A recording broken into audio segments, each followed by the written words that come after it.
Good day mga lods. Ang i-workout natin ngayon ay upper chest pa din. Yan. Flex muna. Ganda kasi ng pump nung first set tayo. Second set na nga pala to. Bale, lightweight. 30 kg dumbbell naman pala yung gamit natin ngayon.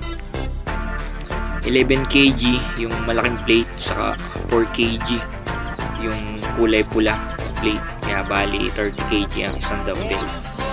Yan. Ang aim natin dito ay 7 reps lang, pero nakaya natin ang 8.